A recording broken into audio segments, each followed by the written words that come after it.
Thank you so much, all of you.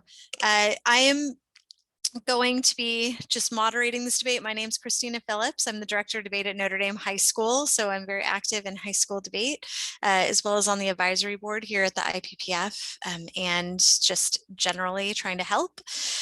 So welcome to the quarterfinals round of the Brewer Foundation New York University International Public Policy Forum. My name, like I said, is Christina Phillips. As you likely know, the IPPF received more essays this year than it has in the last 5 years, which is pretty impressive on a pretty technical topic. During a highly competitive year, your teams have excelled.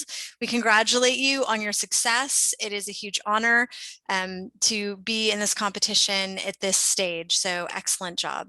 Before we begin today's debate between School of Ulaanbaatar and the Hockaday School, I would like to take a moment to introduce our panel of judges. First, we have Mr. Matei Sermon. He's a sophomore at Harvard College, where he studies applied math and economics. He hopes to conduct research in economics after graduating. Mr. Sermon originally hails from Slovakia in Central Europe. He debated throughout high school and participated in the IPPF in 2018 when his team from Leaf Academy won the competition. Currently, Mr. Sermon competes in British and American parliamentary formats for his college's team. Thank you, Mr. Sermon, for being here. Mr. Thomas Starts is a research associate at Alliance Bernstein, where he invests in healthcare companies and healthcare companies. In high school, Mr. Starts competed in debate, speech, and student congress, was a 4-time qualifier to the National Speech and Debate Association National Tournament, and accumulated the 7th most NSDA points in the nation. In 2013, Mr. Starts and his team were named IPPF World Champions. He graduated from Columbia University in 2018, where he studied financial economics and was the vice president of the Columbia Debate Society.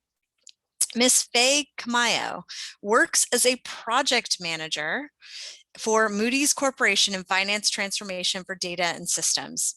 Ms. Camayo graduated in 2017 with a bachelor's degree from NYU in political science with a minor in psychology. During her tenure on the NYU debate team, Ms. Camayo was a 2-time team MVP, won numerous awards, including the Michael K. Davis Debate of the Year Award, and was recognized as a CETA National Debate Scholar. She has been an assistant coach on the NYU team for the last 4 years, helping with the team's championship runs. Thank you both to Mr. Starts and Ms. Camayo for also being here with us. Without further ado, it was just 45 minutes ago, the two teams flipped for sides. At this time, I would like to invite the members of the affirmative team from Hobby School to introduce themselves before we start. Hi, hello, my name is Achip. I'm a debater from Ulaanbaatar, Mongolia. I'm very happy to be here, and pleasure to meet you guys, and good luck. I would make sure to speak up just a little bit more when you're debating. Sometimes it's a little quiet, so just FYI. But thank you for introducing yourself. Hello, I'm Sanchoso. I'm a debater from Hobby School, Mongolia, and it's nice meeting all of you, and congratulations.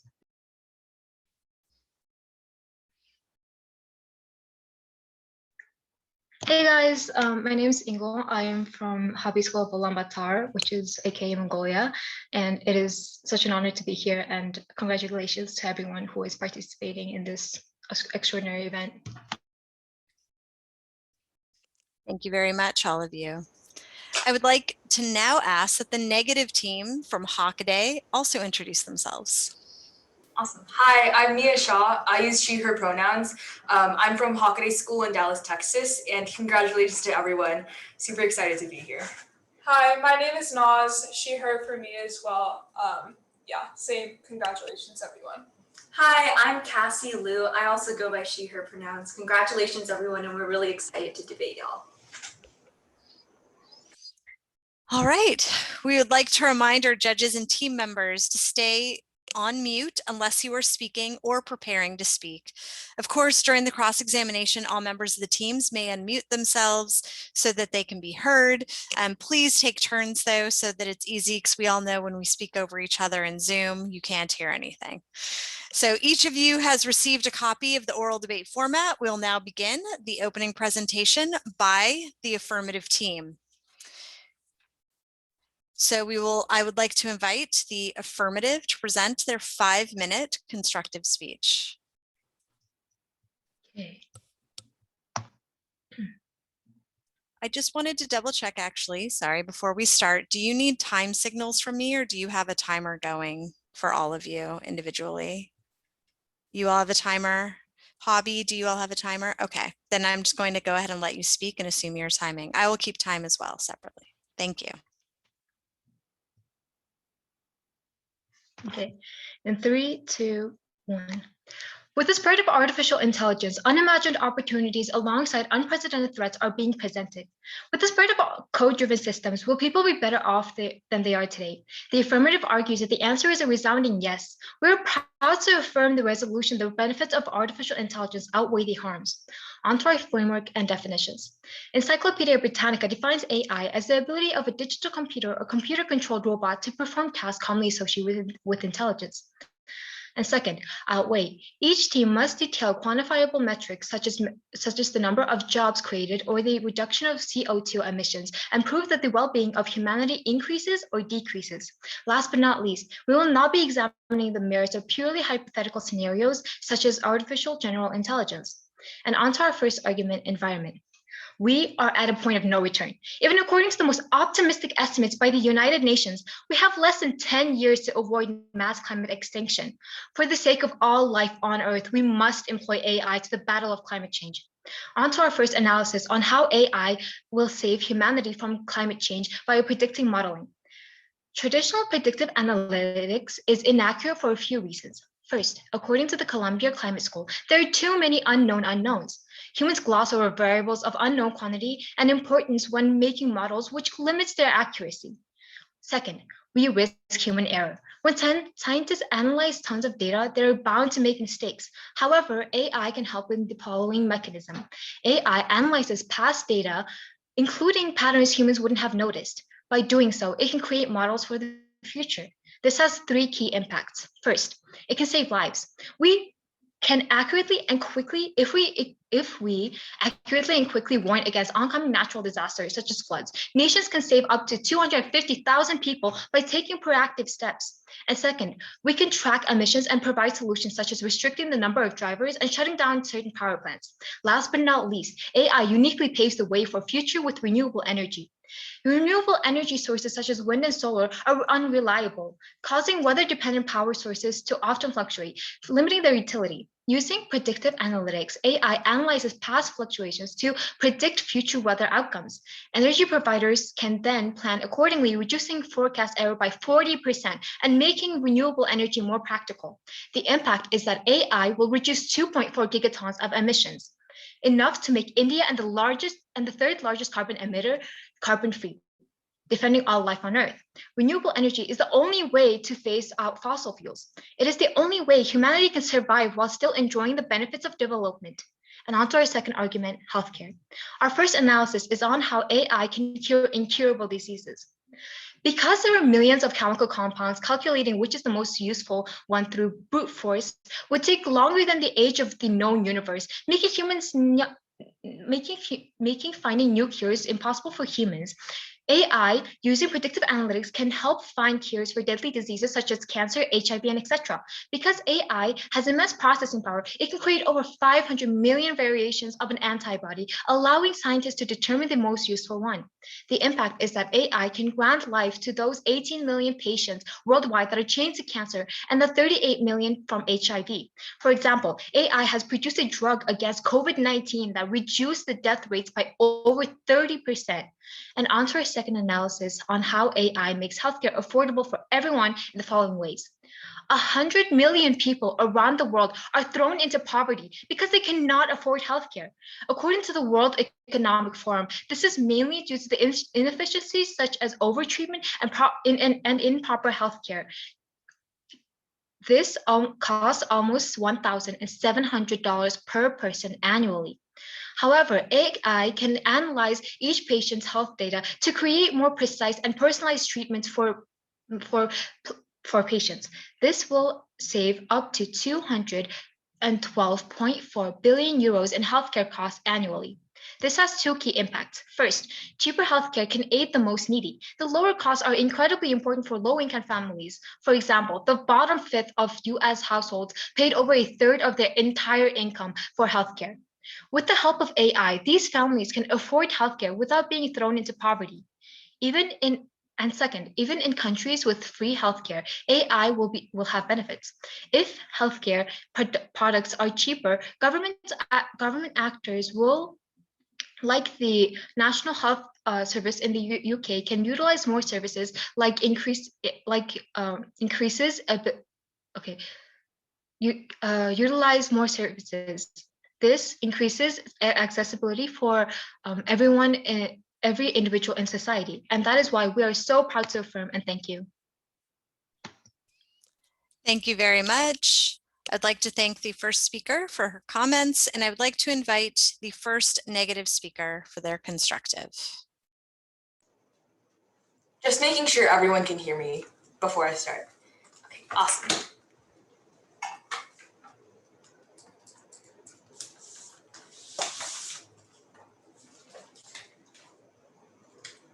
The world of the affirmative sounds like a good idea until the technology falls into the hands of those that wish to do evil.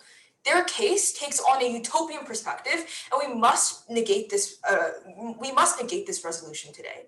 Let's go into some framework then. We agree this debate ought to be adjudicated on the present harms and benefits, as well as the reasonable future based on trends existent now. Let's go into the affirmative framework really quickly about their idea of quantifiable methods and impacts. The affirmative's method of weighing arguments leaves behind the most vulnerable individuals suffering from the most egregious harms and trivializes loss. Structural violence also ought to be prioritized because of reparative obligations. Let's go into that first argument for the negative then, which is about why AI is discriminatory. 3 reasons. First of all, AI is structurally racist and disproportionately harms women and people of color. Implicit biases of coders and technology developers mean that the code itself becomes racist. Sindhuja Ragarajan reports that nearly a third of these firms have no executive women of color and no Black employees.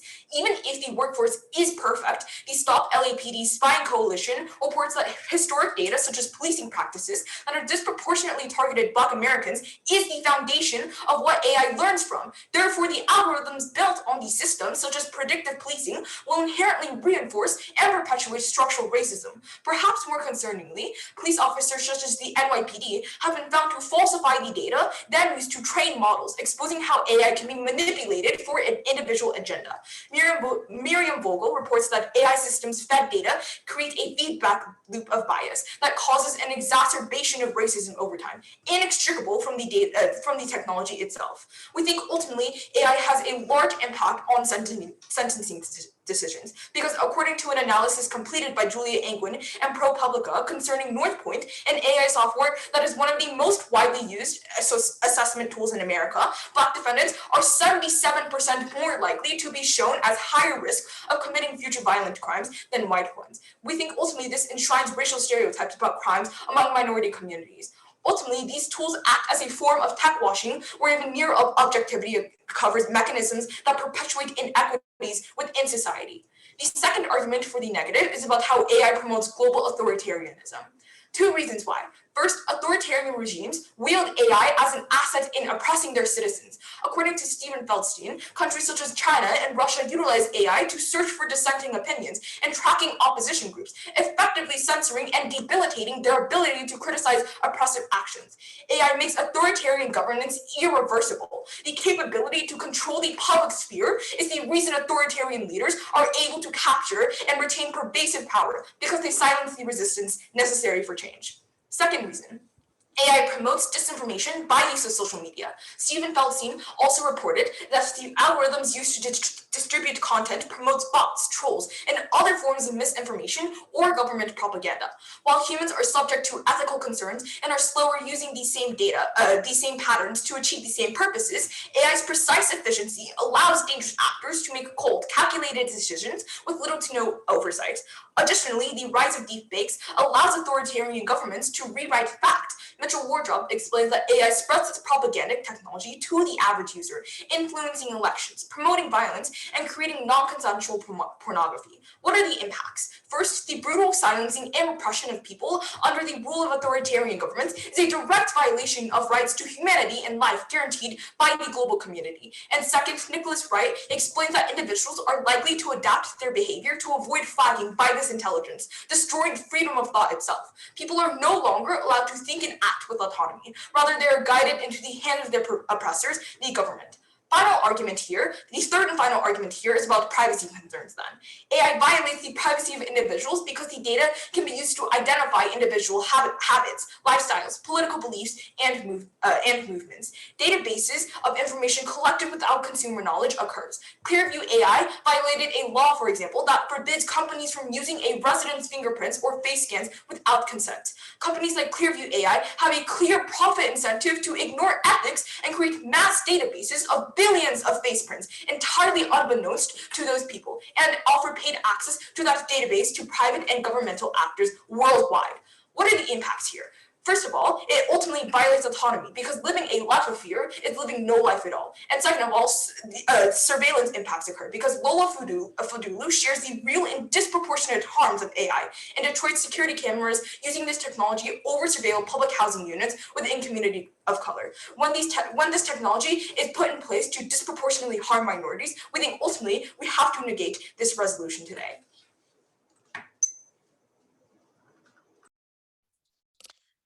I'd like to thank the first negative constructive speaker, and I'd like to now have a 3-minute break for teams to confer before we invite the next affirmative speech.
All right, I'd now like to invite the affirmative second speaker to give their 5-minute speech.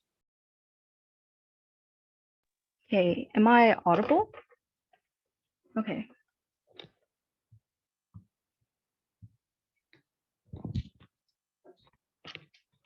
I'll start my speech in 1, 2, 3. Now, I'll be giving some rebuttals to the negative team before moving on to our final point. First, on discrimination. They say that AI perpetuates discrimination and bias, but we tell, however, that's not the case, because AI can be retrained, and the analysts and AI experts can retrain their AI and give, and even if they can't retrain it, they can change the input in the data, and by for example, analysts at ImageNet, they were able to see there was a problem with their AI and being biased, and they started giving more data and like diverse data on minorities and women and on based on gender. By doing so, they were able to solve the bias, and furthermore, AI is network based and it's uniform, meaning if one AI is fixed and it becomes unbiased, then all AI throughout that network becomes unbiased. And comparatively, humans are a black box and they're impossible to debias,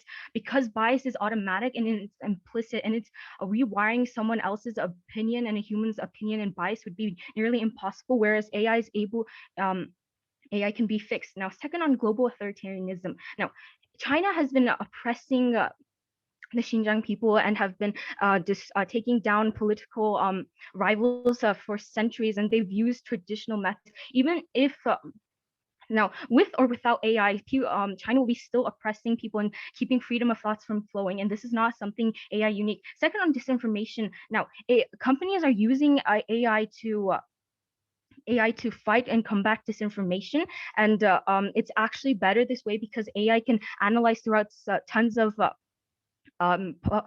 posts and data, and by doing which makes it even quicker, and comparatively humans take a slow time to analyze it. And furthermore, AI is able to cross-examine the information, check if it's real or not. Now, and deepfakes, even AI can combat deepfakes itself. Third, on privacy. Now, privacy is already being solved within the status quo, and the Congress legislation is already putting out regulations and policies on privacy. Now, moving on to our final point on how AI is beneficial for the economy. Now, first, it vitalizes the economy. According to PwC, AI can analyze the production line, identify inefficiencies, and optimize them. This would reduce costs and increase productivity. And second of all, AI lacks biological limitation. It means it doesn't tire physically, psychologically, or emotionally. Because AI has autonomy within its niche, it doesn't need constant tweaking and fixing. This all means AI can work continuously, and cutting down production costs and saving 13.33 trillion EU. Now, the impact is because this is important, because reduced production costs can translate into cheaper products for the needy. And now, due to reduced costs and higher productivity, firms have more money, which means that they can open up more businesses and branches. This would create even more employment and prospects, and giving more people the opportunity to have a source of income. Second of all, second layer of analysis is AI will create new jobs. According to the UN, 689 million live below the poverty line, largely due to the lack of employment. However, AI can provide a solution. Now, new technologies bring new demand for new jobs. Wilson from MIT Sloan Review affirms that multiple new jobs are popping up. For example, this would include new jobs such as automation ethicists who make sure smart machines are behaving ethically. Now, more job means that 133 million are going to be lifted out of poverty with a stable source of income. Now, third of all, AI takes away dangerous jobs. Now, the Federation of Unions in the US in America states that in 2019, 275 workers died each year due to job injuries and illness. According to the Bureau of Labor Statistics, truck drivers account for the highest number of fatal work injuries. 94% of fatal car crashes happen because of humans. Now, because AI doesn't tire physically or psychologically and is free from human, driverless cars would dramatically improve road safety. By doing so, AI can take dangerous jobs and save countless lives by improving road safety. Now, to compare the two worlds, our world is able to bring new drug development, save those 38 million HIV who have HIV and 18 million who are suffering from cancer. And we're combating climate change because of these. We believe all these benefits that we are giving you outweigh the harms of negative, and their privacy is already being solved. And for these reasons, I'm so proud to affirm. I'd like to thank the second speech from the negative, or second speaker from, I'm sorry, the affirmative. And I would like to take a 3-minute break for conferring with the teams.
All right, I would like to now invite the second negative speaker to give their speech. Those who would give up essential liberty to purchase a little temporary safety deserve neither liberty nor safety, said Benjamin Franklin. And because we believe that privacy is incredibly important in this round, I'm incredibly proud to negate. I'm going to be first addressing their case, then moving on to the responses we heard from ours, rebuilding ours. On to the first argument they bring to you about environment. 2 responses. First, AI actually increases emissions because a single deep learning model can generate more than 626,155 pounds of greenhouse gas emissions. That's equivalent to the total lifetime greenhouse gases of 5 cars. Their 40% reduction in forecast error isn't enough to justify each AI model adding 630,000 pounds of greenhouse gas emissions. And use their own words against them. If we have just 10 years before climate change is irreversible, even if they get access to their benefits about renewable energy, that's in the long term. Emissions are short term and they're certain to happen now. That comes first because we're actively emitting, and that's going to be the harm that causes climate change to happen faster. Those impacts trigger before. That's why you're already voting for our side of the house. Secondly, their analysis about renewable energy fails because major oil companies, according to Greenpeace, use AI apps to optimize oil drilling and increase fracking efficiency in oil basins. At props best, they are non-unique because both sides have access to AI for good and bad. But at their worst, they actively contribute to the ills of oil and gas and their dominance in our technology sphere. To that extent, their side of the house is far worse on this question. Second argument they make is about health. 3 responses. First, AI deployed in administration and diagnosis requires large amounts of data that are often biased. For instance, 14 studies found that Black patients were 40% likely to receive pain medication compared to white patients. Their algorithms are based on harmful stereotypes. Second, AI is empirically proven to misdiagnose patients. Researchers at Harvard and MIT warn that doctors, hospitals, and other organizations manipulate AI in billing or insurance software to maximize profit, changing the behavior of AI systems with tiny pieces of digital data. Third, even if the affirmative is correct in assuming that AI develops drugs more efficiently and makes them more affordable, those profits are not carried down to the consumer. Pharmaceutical companies have an incentive to charge as high as possible because people will always buy medicine given that it's a necessity. This looks like Martin Shkreli raising the cost of Daraprim from $13.50 to $750 overnight with no consequences. Their benefits are not passed down to the people. Third, on the economy, 2 responses. First, AI creates no new employment because humans are not needed when AI can completely bypass human input in its niche. In the US alone, AI could automate 47% of jobs. Second, even in cases where AI creates new jobs, it prioritizes high-skilled labor at the expense of low-skilled workers, and that means that you ultimately displace the most vulnerable workers. On to our case. They first tell you under discrimination that they're just going to change the data. I'm very unclear as to how this is going to happen. They do not mechanize their argument correctly, but this is untrue for the reasons we gave to you. First, because these companies are not diverse and they have no incentive to diversify. Second, because the historical training patterns that these data is based on is structurally racist because it's based off of powerful predictive policing from the past. AI cannot determine or differentiate between correlation and causation, so it disproportionately harms Black and minority individuals. But additionally, there's a veneer of objectivity that exists, and that means that people just believe that AI is bias-free instead of actually looking at it, whereas with humans, we have that form of understanding that they are racist, so we can deal with that. On authoritarian governments, they just say, China is authoritarian now, so it doesn't matter.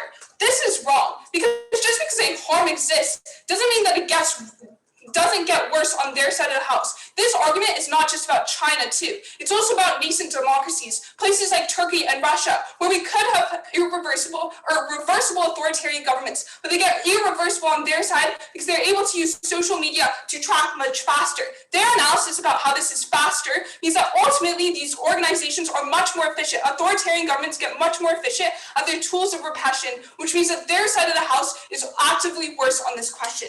Third, on privacy. We explained to you why this is inherent in having AI systems. First, on the level of data collection, which means that their side of the house necessarily uses and invades user privacy. But second, on the way you use the data in the first place, that also invades these individuals' privacy. They kind of just assert to you that they can solve for these questions, but this is inherent to the question of AI itself, given that the mechanisms that it uses violate privacy down the line. I'm incredibly proud to negate.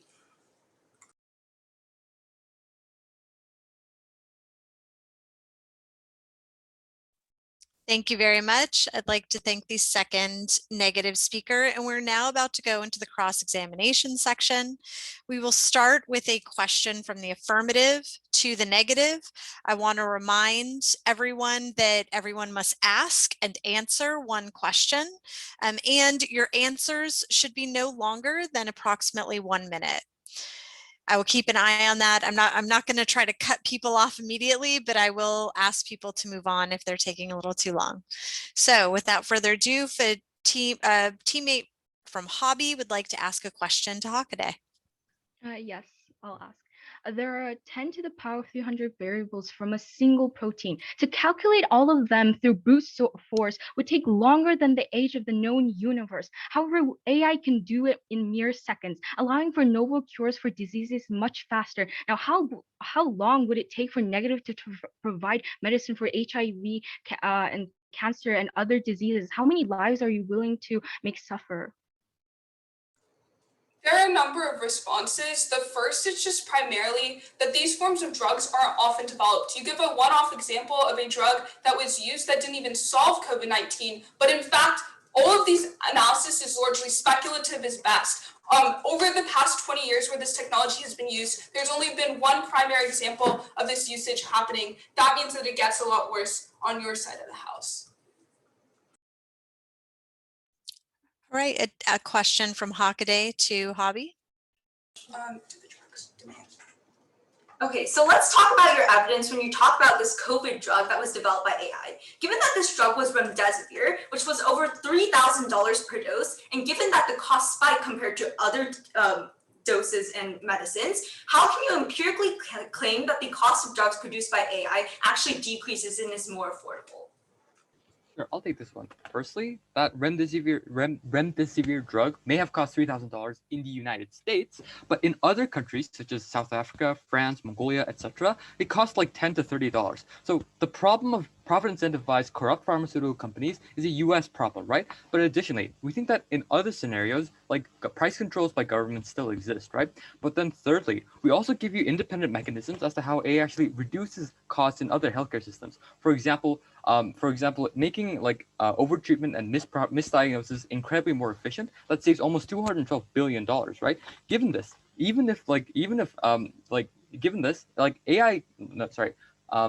these like pharmaceutical companies, if they can actually save so much more money, right? They can just like for example, in the case of like the NHS or any other non-US like healthcare provider that are actually free to the vast majority of people, they can use that much money to just produce more quantities of healthcare products or even better quality to their own patients. All right, thank you. A question from Hobby to Hockaday. Okay, I'll take this one. So, as we have previously stated before, AI can make healthcare far cheaper. If healthcare is cheaper, wouldn't AI expand access to minorities who are generally poorer, which also increases minority data, correcting for bias? Glad you asked that question. If you like know economic terms, this is like the idea of inelastic versus elastic demand, right? With drugs, we have this idea of like no matter like with insulin, for example, no matter how high that cost is placed, people and consumers are going to have to continuously buy that drug because they need it to literally save their lives. We don't really think that like AI can properly solve for this kind of cost of drug efficiency whenever we don't really have an incentive to cut costs from like these, when there's no real incentive to cut costs from these like private healthcare investors in the first place. Thank you. Hockaday to Hobby. So who has more of an ability to use AI? The cash-strapped democracy movement dealing with continuous repression from the government, or the authoritarian government with infinite taxation power from citizens? We believe that democracies are using AI, and it's actually able to empower democracies because AI is able to analyze tons of data and find the needs of the people and hear the voices of everybody. And by doing so, it's going to create a correct connection with the government officials and the people. And even if democracies are still using AI too. Additionally, just to add on to that, like the barrier to entry to using an AI isn't particularly high, right? All you need is a computer and a computer that can actually run AI software. So at the end of the day, even if these democracy movements are poor, as long as they have a computer, they can still use AI, right? All right, thank you. Ochir, a question for Hockaday. Sure, just 1 second. So AI can predict climate disasters, warning governments ahead of time so they can take preemptive action and save lives. So for example, AI predictive analytics is 99% accurate at predicting future weather and climate. So as traditional predictive analytics are inaccurate because it lacks the processing power to consider hundreds of variables, how does negative propose to aid those struck by disasters? I'm so glad you asked that question because recognize that this predictive analysis first relies on the same databases that are currently being used for traditional analysis techniques, but additionally that these predictive analysis lack the proper data for the global south, which means that when we're talking about predicting for climate change, the global south is still the one that's going to be disproportionately affected. Add on to that you increase emissions by the amount of emissions by 5 cars for every single AI machine used. We think that the net harms are far worse than any possible benefits that you can get from satellite imagery or some predictive analysis. And finally, the last question from Hockaday to the last participant from Hobby. How does your side of the house plan to address the privacy concerns that are present within AI? Okay, I'll of course take this one. So as we have stated before, like privacy is first of all, privacy is not like a great like impact on like society, right? But however, even if we do actually work with the system and if we think about it logically, there is always going to be AI out there that is actually going to help the minority or like help the people who have like lost their data. And there we have mentioned before, there have been many systems that are being created or has already been created that are actually helping people who have either lost their data or like is going to lose their data. And by protecting these citizens, by creating these AIs, we're giving a opportunity for those people to actually combat the people who are trying to steal their data in the first place. While on your side of the house, you guys have no alternatives at all.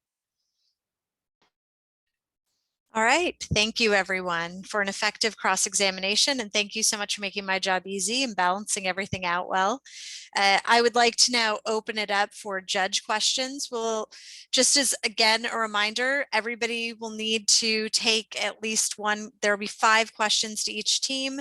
The questions, if I need to, I will balance them out if the teams are not, and answers should be no longer than 1 minute.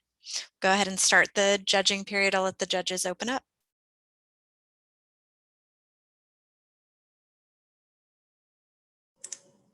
Who wants to go first? Okay. My first question is for the neg. So as I look at the debate and the framework of the debate, right, you have told me that I need to prioritize privacy, right, as the impact that comes first in the round. However, the affirmative, which, they propose the framework of putting climate change first. Considering your arguments from the first opening, right, environmental racism is a huge impact to minority populations. Right. So how do you expect me as the judge to balance out these impacts, and what should I prioritize from your perspective?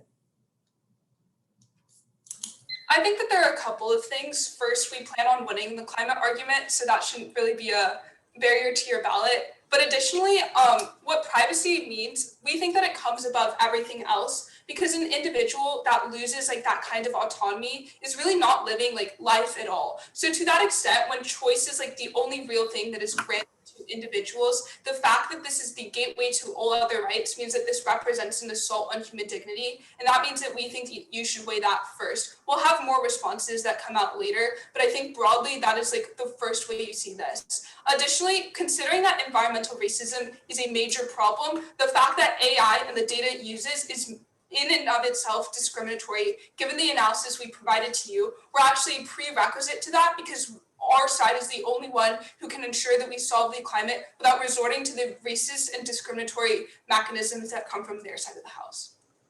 Thank you. Can I ask a follow-up to that? So if privacy comes first in the round and the autonomy of an individual comes first, how is that different than the status quo today if AI is already being implemented?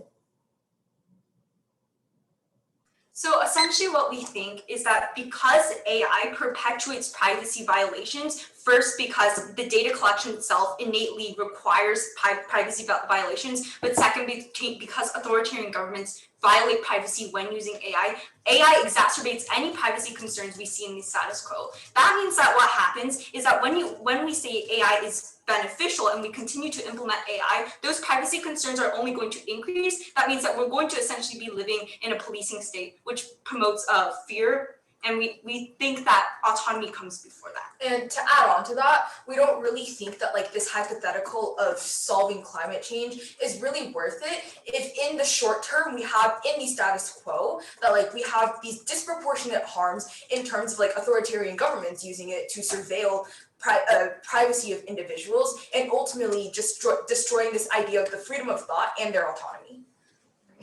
Thank you. All right, do we have a question for the judges towards the affirmative? Yeah, I've got one for both sides. I just want both teams to make very clear for me if the harms or the benefits of AI would still exist in a world without AI. So like, if for the negative, do the negative harms of AI still, like the negative harms that you're purporting, like authoritarianism and discrimination, do those still exist even without AI? Or does AI like make these so much worse that they outweigh the benefits of the AF? And for the AF, the same question, like, can you unlock the economy, healthcare, environmental benefits without AI? For both teams. AF, can you take this first, and then Neg take it? Sure, first I'll take this one. Firstly, we absolutely say that the benefits AI actually gives us is completely unique and it cannot exist in the world without AI. So take, for example, environment. Renewable energy sources like solar, wind are always going to be fluctuating with different weather patterns. So predictive analytics, we told you in our own argument that it's unique because it takes patterns that humans didn't even notice before, right? And besides, it's incredibly faster and has immense processing power. So that is the unique capability of AI and like predicting weather fluctuations. So energy providers can actually plan ahead. So that in and of itself uniquely makes environmental benefit like so much better under our side of the house that can't exist under their side. Additionally, we also gave you like benefits on healthcare, which additionally cannot exist without AI because humans we told you it would take longer than the age of the known universe for humans to just come up with any of those like variations of antibodies, right? So without AI, those new cures can't even exist. So absolutely all of the benefits AI gives are unique. Negative side? Yeah. So what we would say is that obviously authoritarian regimes are going to exist in either world, but they get a lot more worse. They get much more repressive. And the kinds of like nascent democracies, for example, Turkey that we talk about, become authoritarian instead of going to democracies. For example, Erdogan's rise in Turkey was built largely off of his ability to use AI to push Twitter troll bots and engage in deepfakes that we think is like unique to their side of the house as a harm. Also adding on to that, we've seen evidence of AI surveillance causing more harm to like Uyghur Muslims within China, with AI surveillance causing 500,000 Uyghurs to be caught and put in concentration camps. And can you just Neg for me weigh that, like the repression of minorities in China or the potential for Erdogan to become like an even more oppressive dictator? Can you weigh that against the benefits that the AF says of unlocking cancer cures or solving the climate crisis? If we have authoritarian governments, that comes as a prerequisite because they're unlikely to engage in these kinds of innovation that they talk about, given that their rule is secured and they don't need to invest in technological development. Also, when you're living under an authoritarian state, you're not going to see the full benefits of these things because you entrench forms of crony capitalism. That means that the elite and the governing bodies of these governments that have the power are the ones who gain the most benefits from these groups. What this essentially means is that even if that they can get their benefits of climate change and healthcare, we don't see them being implemented in these countries where authoritarian governments exist. But worse than that, authoritarian governments become irreversible when you have AI because this only entrenches their power. They can continue to use this AI technology to surveil and press down on oppressors, meaning that they always stay in power. All right. I'd like to really direct a question a little more to the affirmative now, since they've really only had one opportunity to speak. If Matej, do you have a question for the AF? Sure, I'll be happy to. So in your third argument about the economy, you mentioned that a lot of jobs will be created. I think the number was something like 130,000. I don't remember it exactly.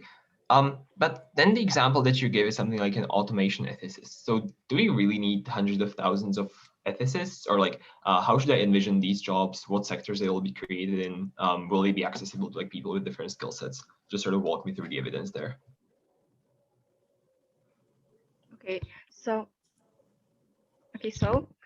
the example is that AI is creating more humane jobs and like different jobs such as sustainers and trainers. And we believe that for AI is autonomous within its niche, meaning that AI has narrow autonomy. That means that AI still needs a human operator to look after it. And because of that, essentially for every AI, there would be a human person working on it, and by doing so, as new technology creates new jobs, by doing so, 133 million jobs will be created by 2030. And furthermore, to give you an example, is for like ATM. People thought like ATM would take the jobs of bankers, but however, that was not the case. It actually created new branches and firms, and it actually increased in employment. To add on to that, like these people who are like being like the jobs that are being automated are always like are most of the time going to be dangerous jobs, the jobs that people are losing their lives to currently. And the jobs such as like cleaners that have like a low salary, yet people are like surviving off of, they're not going to be replaced because companies are going to go for maximum profit, or like profit in this case, right? So they're going to be more incentivized towards like still hiring people if their salaries are still low. But at the end of the day, we are giving an alternative for the people who are losing their lives, first of all. Second of all, we're giving an opportunity for those people to advance in the workspace, or actually advance in technological field so they can like improve their life in the future and have a better salary, but also save their lives and save their families and etc. A question for either side, but I would like to keep it limited to one person from the team answering for these next couple questions. I have a question for the affirmative. So I think a lot of people forget that technology is only as good as the data that you actually put into it. And so to the negatives point, I mean, AI misdiagnoses are incredibly high. On top of that, predictive modeling still is not the success or accuracy rate that, you know, a lot of people hope that it would be at this point. So if you're saying the threshold is now for global climate change, how do you kind of address this? And you know, essentially, how would you address this, and what's the evidence to support that? Okay, so I'll take this one first. Specifically in the example and the response I gave for like data doesn't exist in the global south really doesn't make much sense, right? Climate change is a uniquely global phenomenon, so it's not like limited to the global south or the global north at all, right? So if data exists out there, it's going to be applying to every single one of those. Additionally, just in the case of like healthcare or economy, where they say, oh, it's like for minorities, data is so like non-existent or something like that, right? Firstly, we'd like to say, like, we told you analysis to how AI makes everything so much cheaper, right? Healthcare makes it cheaper. Economy can by making increased productivity makes it cheaper, right? So specifically in the instance of minorities, who generally on a trend tend to be poor, if they can access more benefits like healthcare and economy, then that uniquely increases data from those minorities, right? So AI in and of itself solves for the data thing that they like data problem like it actually like creates, I guess, in a way. Thank you very much. A question for either side from anyone? Sure. I'll ask the negative if possible. So in your response to the affirmative's climate change argument, you mentioned that deep learning algorithms produce emissions, and you give like a staggeringly high number. So can you just like explain to me how that happens? So is it like at which point of training and using a deep learning algorithm do I produce so much emissions? Is that just like operating the computer and using electricity, or like what causes these emissions and why are they so high? We kind of cut out on your question. Do you mind just repeating it? Yeah, sure. So it's just like, why do deep learning algorithms produce so much emissions? Where does that happen? So it essentially starts with like this idea of it essentially starts with this idea of like mass energy usage, right? Because in order to like create this kind of in order to create this kind of like, idea that the affirmative is trying to talk about, you have to power the system in the first place. We think that ultimately, like, the disproportionate harms that, that AI causes and that the affirmative is trying to support in today's round is also has that like disproportionate harm onto the environment. We think that ultimately like training, we think that ultimately like these training systems are the things that are creating like that disproportionate harm. And we'd like another question to the affirmative. So I have a question for the F. So the neg's point about privacy, they paint this like pretty dire picture that like AI is able to like massively repress people, it scans your faces, there's like catalogs and databases of people that we have no consent for. Just on the AF, like, how do you see that in your world? How concerned are you for like mass databases and lack of consent for people's data? Because that like the neg has this ground where potentially can be like a very destructive world where no one wants to live in. I'm just curious like how that comes in through like your contentions and how you weigh that. I didn't quite hear the response to privacy, so I'm kind of like picking at that and I want to hear it. Okay, I'll take that. First of all, databases already exist in the internet and it's not something unique to AI. And furthermore, we see that the Congress, the US Congress and the EU are already taking actions by creating legislators and like regulations and policies for privacy. Yeah. And we believe that they're going to it will be solved on our side. Like additionally, I just want to weigh things up with privacy against things like people who are living on right now that are going to get cures from cancer, from HIV, people who are going to die from climate change, right? So they say people can't live lives if they're living in fear. They can't live if they're dying from climate change or if they have cancer, right? So on the way up, you should vote for our side. We maybe have time for one balanced question to both sides, if anybody would like to ask, or we can stop. It's up to the judges.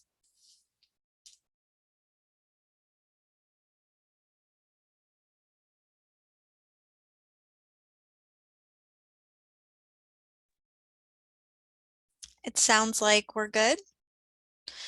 All right. Then I would like to go ahead and invite the negative rebuttal speaker to give their final comments. Thank you. I just want to make sure that everyone can hear me. Awesome. AI, like any tool, has intrinsic qualities that mean they can be used for good or bad. So when weighing the costs and benefits of today's round, the incentives of the actors involved and past precedent was critical to understanding if AI would benefit society or harm society. And when this technology inevitably falls in the hands of evil, is AI still beneficial? As we've told you, down the bench, AI will inevitably fall in the hands of evil, insofar as authoritarian governments mean that we can never get these healthcare or climate change policies that they support in areas where they're the most vulnerable individuals we're so proud to negate.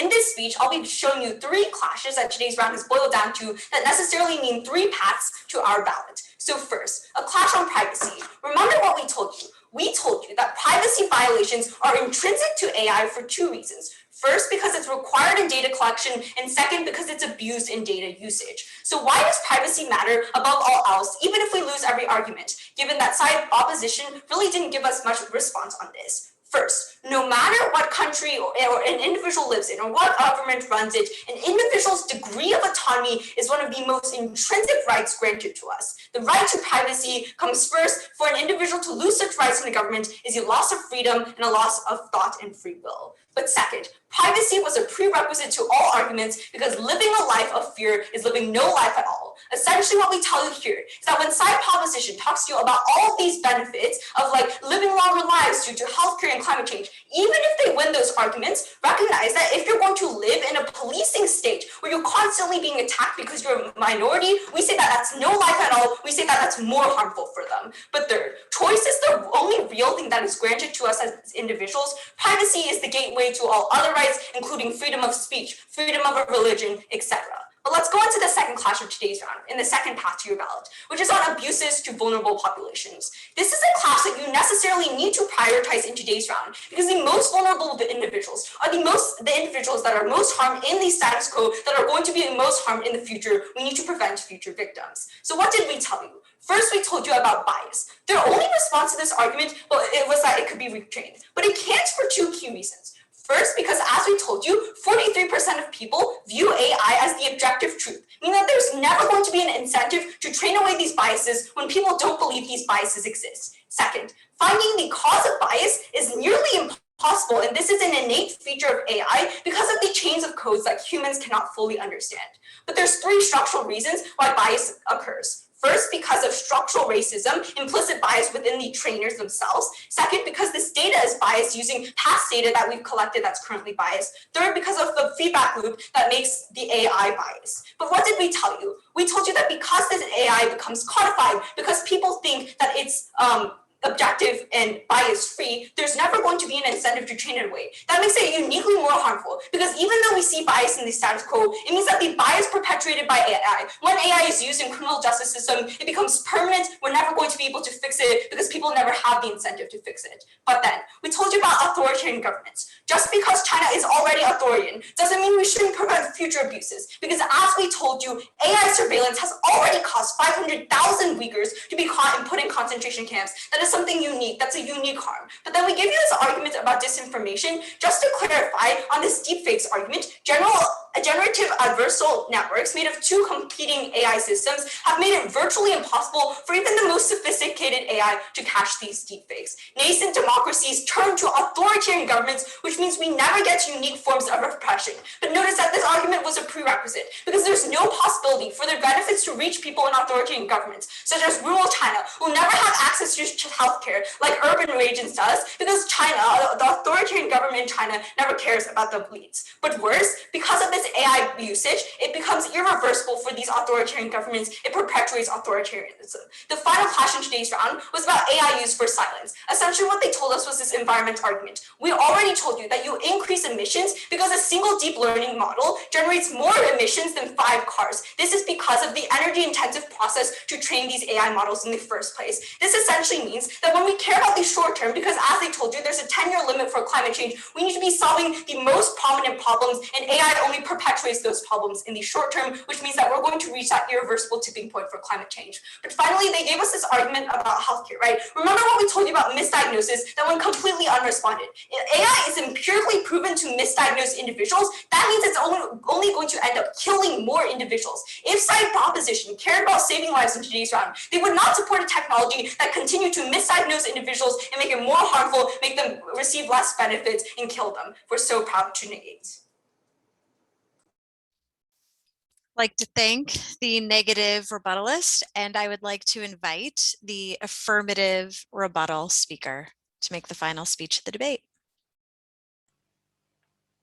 Hi, can everyone hear me if I speak like this? Okay, I'll start my speech in 3, 2, 1. I'm going to be analyzing this debate through a few key clashes and explaining one why on every single one of them, affirmative comes out on top. So first with them, I want to really quickly take out their point on bias. What they say. They basically just said, oh, the data is biased, therefore the AI is going to be biased as well. Firstly, we give you a few responses. Number one, insofar as the data is the root cause of the problem and not the AI itself, we can fix the data to make the AI much better, right? So for example, there's Analysis ImageNet, which was a database for AI, like for that database that is used to train AI, actually uploaded more images of Black and minority individuals, such that their entire database was more diversified. Therefore, at the end of the day, the ImageNet AI was so much more diverse and actually gave equitable resources. This is empirically proven, right? But secondly, going one step further than that, we also told you we also tell you that these tech companies actually have an incentive to actually fix their AI, right? Because insofar as bias, goes further than just race. It also goes to like racial discrimination, ethnic discrimination, on like gender orientation, etc. The scope of the backlash that's going to ensue from racist AI is going to be huge, right? This backlash is going to serve as an incentive mechanism for these like tech companies to actually change their AI. Thirdly, I want to take out their point on, oh, it's objective, right? Firstly, just empirically, their evidence is 43% of people think that AI is objective. That's still the minority of people, right? But secondly, I'm unsure as to why, if the harms are so tangible to the point, as they say, if black individuals are sentenced 77% more than white individuals, I'm unclear as to why people won't actually see that and rise up, right?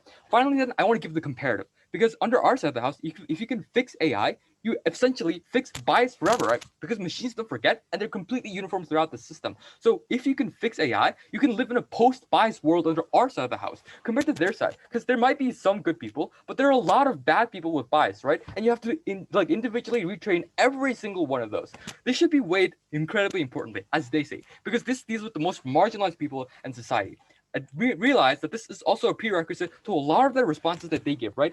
Like they say healthcare is going to be misdiagnosing a lot of people. Well, if the data that AI is trained on is going to be good, then it's probably not going to be misdiagnosing. Essentially, they don't actually mechanize this point also. It's just like one empirically proven. I can counter assert with a bunch of other examples too, right? So you should just buy the analysis under our side of the house here. Additionally, on the point about the most disenfranchised and the most vulnerable, right? We gave you arguments as to how exactly our side is the one that's helping these people in healthcare by providing new drugs and providing making it incredibly cheaper, providing employment and economics. Their only response was, pharmaceutical companies are incredibly profit oriented, insofar as that is a completely US example, and in the vast majority of the world, healthcare is completely free, then I think your ballot should go under our side on the global way up. Secondly, I want to take up their point on authoritarianism. They already concede that China is going to be like an authoritarian government under both sides of the house, right? They say, oh, the Xinjiang minority has been oppressed. They've been oppressed for centuries. So in that singular, in already authoritarian countries, it's a wash, right? The impact AI has is negligent. Then it becomes a question of nascent democracies, as they say. We tell you that democracies are actually going to be bettered under our side of the house because, one, the barrier to entry on using AI is incredibly low. You just need a computer that can run software, and you can access to all of the programs that AI, all of the benefits that AI grants. For example, first, this looks like AI fighting this information by cross-referencing all of the posts with credible sources. So insofar as this information is going to exist with or without AI, that's going to be a unique benefit under our side of the house. AI also fights the deep fakes that they're actually talking about, because AI can analyze real life footage, compare it with deep fakes, and actually flag it if it's actually fake, right? So additionally, we also told you that AI can synthesize lots of voter data and make sure that the needs of the people are going to become crucially apparent. Therefore, governments can actually increase their policy and tailor it to the needs of the people. So on authoritarianism, it's a wash, but in nascent democracies, our side prevails on top. Finally, then on environment, I want to talk about first. They say that, oh, AI emits so much energy, right?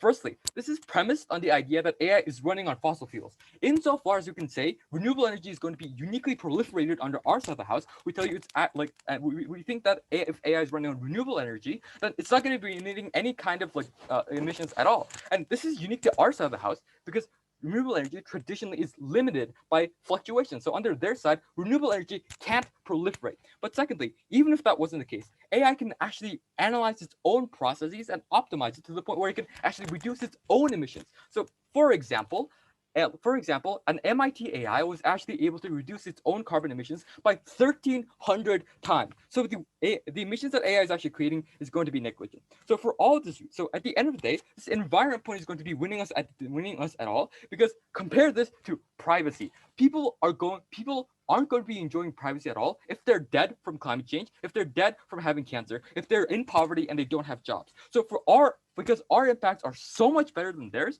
you should definitely vote affirmative. Thank you. All right, I would like to thank both teams and congratulate them. An excellent debate. The judges